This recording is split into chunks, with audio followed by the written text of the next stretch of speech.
Improvasaurus. Roar!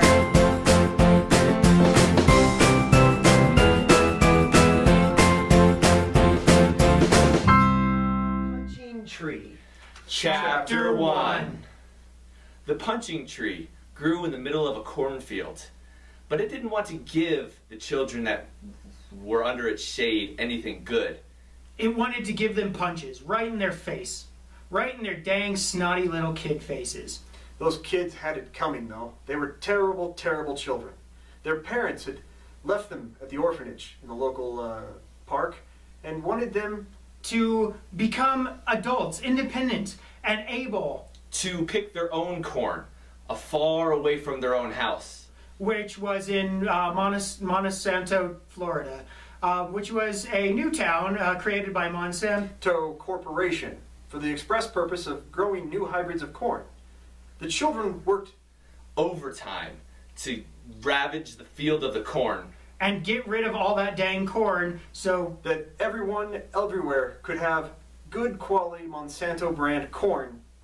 And also Monsanto brand corn chips and corn chowder and everything that their parents wanted them to have. So Monsanto, of course, owned these orphans and leased them out to local farms.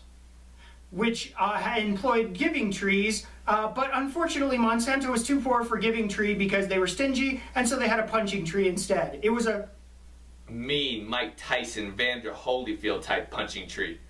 Of course, the punching tree never had quite the punching power that George Foreman or Mike Tyson had in their prime, but it did have the punching power to hit little kids really hard and teach them a lesson. This served Monsanto's purposes perfectly. And so, the punching tree grew old. And began to reconsider its life choices. Until it decided it might adopt its own orphans. And let them live under its branches. Instead of with its orphan family. The orphans didn't like this plan. Because they were used to being punched and punched repeatedly by the tree. They were kind of used to it and liked it. So they had gotten what we call punch drunk. And they were dancing frivolously across the fields of corn. Monsanto corn. Monsanto TM brand corn. And of course the orphans found themselves needing a new punching tree because this punching tree just didn't have the heart anymore. And it punched really, really soft. But like a pillow. But sometimes pillow punches can hurt if you stuff a brick in it.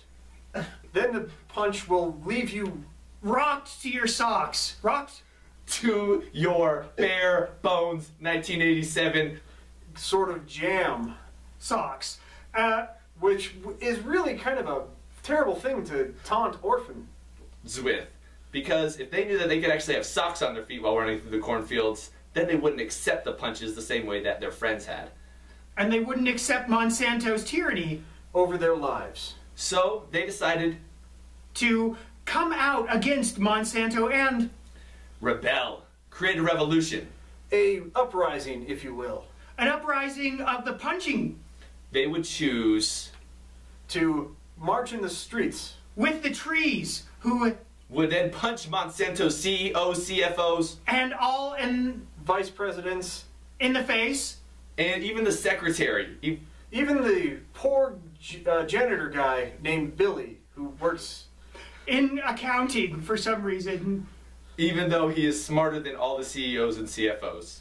So anyway, Monsanto didn't want to pay the high, vast, expensive cost of being punched in the face by punching trees, so they sued, as Monsanto is known to do. They sued for $1,000, which is a lot of money in Monsanto land. Even the orphans didn't like it very much.